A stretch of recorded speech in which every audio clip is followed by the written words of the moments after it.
What's happening, man? This ATL beat banger Fatboi. I just jumped off the porch with Dirty Glove Bastard. You dig?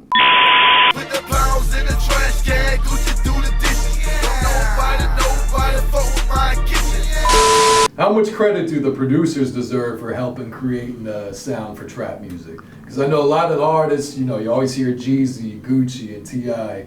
get the majority of the credit for it. But how much credit do the producers deserve as well? I mean, the producers deserve, and this is just my honest opinion, the producers deserve 50 to 70% of the credit.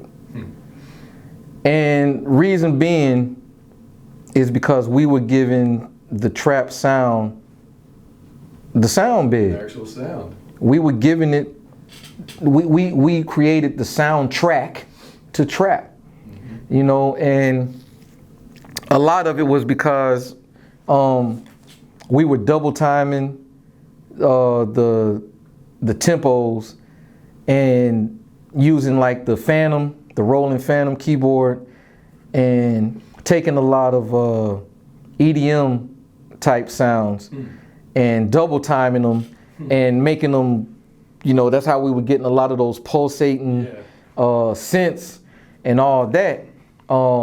Because coming off of Lil Jon and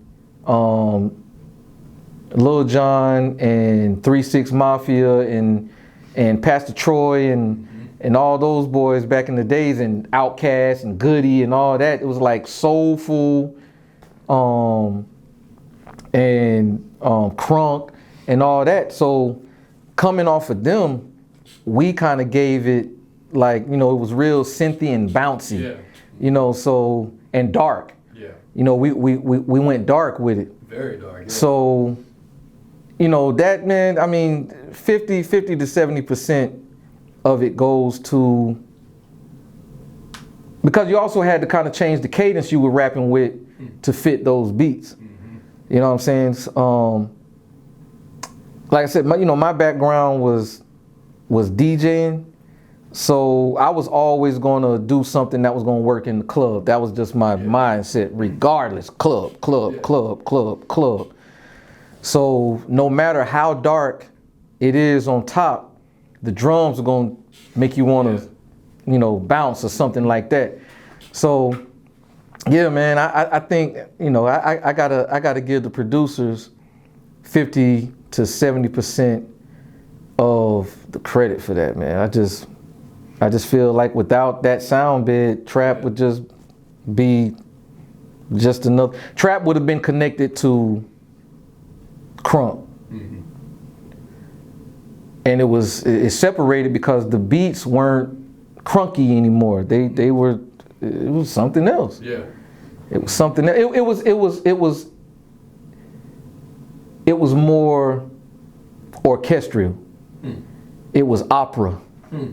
You know, if you listen to a lot of the earlier trap records, it was more opera. You could really put it to a movie. You know what I'm saying? That's why it was kind of easy to do videos and documentaries and mini movies to the soundtrack of trap, because it was already dramatic. Yeah. It's dramatic. Like, this shit sound like a movie. You know what I'm saying? And, you know, the horns, the Rocky horns. Yeah.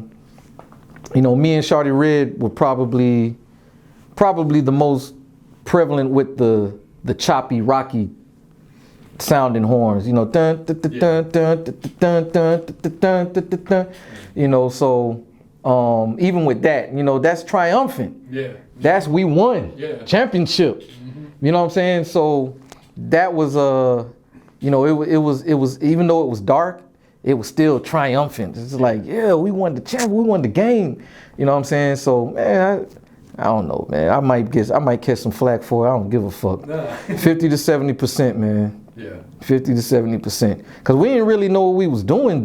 Yeah. I mean, we knew what we was doing as far as making tracks and all that, but we didn't know what we were embarking on. This is just like, this shit just sound good. Shit sound good. All right. I also want to ask you, what's your thoughts on streaming sites like Apple and Spotify not listing the producer credits? Man, look, I hate that shit, right? Because and this goes out to a lot of the artists too. Like Gunna said some shit that I finally was like, okay, Gunna, get it. Like every song that comes out in the world, it got your name on it as the artist, yeah. But this our record. This ain't your record by yourself. It's not your record by yourself. And if it comes down to it, what are people going to listen to? Are they going to listen to an acapella or an instrumental? They're going to listen to an instrumental before they listen to an acapella. Yeah. You know what I'm saying? So without the actual track making people want to move and do whatever moves that they doing, come on, man. They just listening to words. Ain't nobody want to go to the club, go to an acapella club. Yeah. How many people you think going to be out there? Not many. Ain't many. Yeah. You know what I'm saying? So this leaving the produce off the record shit is some bullshit, man. Like, this is not your record by yourself. Like, give the credit to like Lil Nas X with the Old Town record. He's giving all kind of credit to his, like, they finally met. They didn't even meet each other until after the success of the record. But he's giving credit to that dude. Like, how can you not? Yeah, he had him at the festival this past week. He met him. Yeah. Like, how can you not, man? Something about this track that I gave you had to influence you to do the record the way you did it. Whatever melody that you came up with, you're copying. Something in this track made you hit that melody. You just didn't have that melody. 90% of the time, you didn't have, I ain't gonna say 90, 99% of the time, you just wasn't walking around with that melody in your head. Yeah. You know what I'm saying? Something in this track gave you that melody. I don't know where this shit got fucked up at, where this shit got lost, but a lot of these new artists got this shit fucked up, man. Like, this ain't your record by yourself. If you get a Grammy, guess what? I get a Grammy. Whatever award you get, guess what? I get that same award. If this record goes number one, guess what? We went number one. Yeah. I'm going to celebrate this record the same way you should. Now, you the star, you the one supposed to go out and make us bigger with this shit. Go out and do all the shows you need to do and make this shit keep going through the roof and all that. Turn the record up. But make no fucking mistake. This is our record, and I'm going to forever be connected to this record. Like, you can't shake me from the record. Yeah. You can't go around the corner and then dip. You know what I'm saying? Bob and weave. Everywhere you go, I'm mirroring you. Like, you can't shake me. I'm right here with you. This is our record. Yeah. It's just your name on it. So because you're the artist and this is your name, put my fucking name in the credits. Because you didn't do this record by yourself. Yeah. Period. Yeah. Period. You know what I'm saying? I don't know where this shit got fucked up, man. But, you know what I'm saying? That's just some bullshit, man. It's like, and a lot of times, like, you know, back then, like, labels made sure all the T's were crossed, I's were dotted, everything. You know what I'm saying? Like, nothing was getting left off about this record because people were scared of lawsuits and shit like this. You know what I'm saying? But today's music, man, it's just like, well, I ain't gonna say today's music, just the social media era of music. You know, the streaming era of music. It's like, you don't give a fuck about who helping you. It was always about the team back then. You know, a lot of artists that fell off, they fell off because the team fell off. They ain't using the team that they came in the game with and blew up with. Some fell out, others went different ways, and they ain't the same.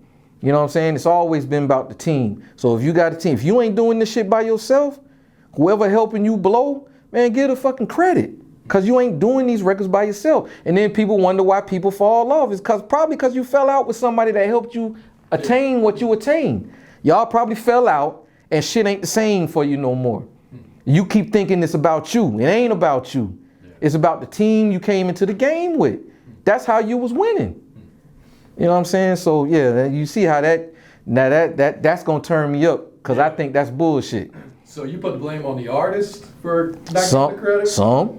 Do you think if the artist really pressured, say, Spotify and Apple Music, they could get? Nah, somebody turning that shit into them. Somebody turned it because you know I've released music online and all the metadata I had in there. Yeah. you know what I'm saying, who wrote the record, production, you know what I'm saying? So whoever is handling the artist's business, Gotcha. they ain't doing the shit. I ain't gonna say it's I'm not gonna place the blame at the artist's feet per se, but whoever is handling that part of their business for them, come on, cross all the T's and dot all the I's, man. Make sure everybody gets properly credited because you did not do this record by yourself, and it ain't just about you. You have to, you know, I don't know if that's a lack of us not passing that game down. I don't know if it's our fault. Some of this shit I think is our fault, maybe. I don't know, but your shit just, you know, give credit where credit due, man. Stop all the bullshit. Yeah, no, that's real. That's real. All right. I want to ask you about your father. He was a jazz musician and a music teacher as well. And he actually taught Zaytoven in high school, right? Yep. How did that come about? That was in what, San Francisco? San Francisco, yeah. Okay. So.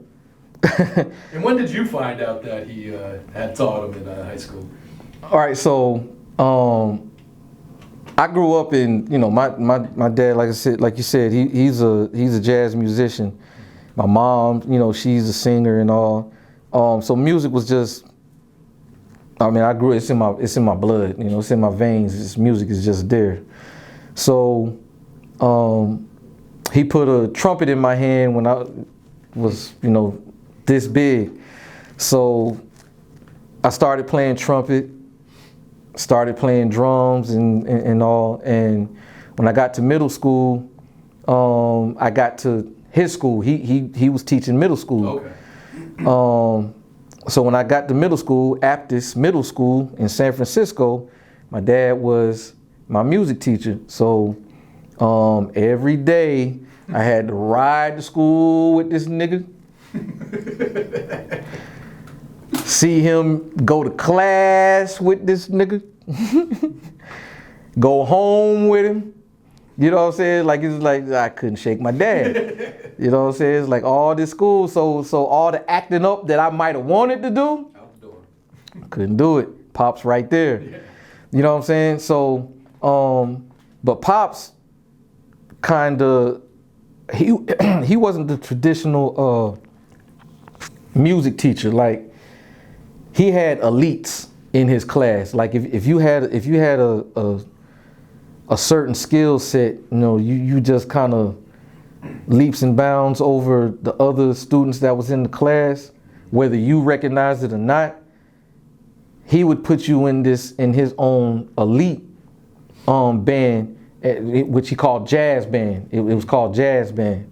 So he put me in jazz band at Aptis in middle school. Yeah. So I'm in this, you know, most of my middle school career. After middle school, I went to high school. I went to McAteer, or San Francisco School of Performing Arts. I had to try out for that, you know, go to art school. So this is high school. Pops left middle school and started teaching high school at Galileo High School. Zaytoven, Yeah. still San Francisco. Zaytoven was his student in high school. So Zay had that special quality that, you know, my pop saw in a lot of his students. So he made Zay one of his elites in his class. You know, now my dad taught us like music theory. Yeah. You know, we still ultimately became who we became in music, you know, doing what we do. But yeah, he taught us music theory in his class, and you know, he recognized our talents, and you know, he put us in his elite club of students. You know, my dad has probably had at least eight students that went on to have some kind of career in music. Yeah, you know. So whether they were just playing in a band, backing somebody in a band, or doing their own thing, you know, because most of them were musicians, you know, flute players and stuff, guitar players, drummers, and stuff like that. So they didn't really pursue solo careers and artist careers and all that, but they, you know, badass musicians. Me and Zay were probably his only students that ended up becoming major producers. Yeah. But yeah, man, shit. Pops, man, he was real with it. He cuss your ass out too. Like Pops was real with that shit. But yeah, that's how. And so we found out after Zay had Traps AA. Yeah. Traps AA was going through the roof. And then I had Wasted. Wasted was going through the roof. And one day, I don't know how the fuck Zay found out, but one day Zay called me. He was like, "Hey man, Mr. Douglas, your daddy?" I was like, "Yeah. How you know my pops?" He's like, "Man, that's my nigga, man. Like Mr. Douglas, that's my nigga." You know, so we had no fucking clue. This is after school. This is all the shit. Now my little brother, he did used to say like, "Man, I think I know him. I seen him before." Yeah.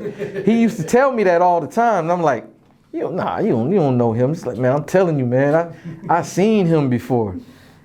Turns out, yeah, you did. Because my brother went to Galileo. Okay. He went to Galileo. He hit high school. He went to Gal. So he saw Zay at Galileo. Yeah. I was going to San Francisco School of Performing Arts. So I was at a completely different school. So my district school was Balboa. So, you know, Pops wanted me to go to performing arts school. Yeah. So I went to a completely different school. But yeah, he had Zay in high school, man. That's how that shit went. That's crazy. It's super crazy. Small world. Huh? Super small world. I would have never thought that shit, man.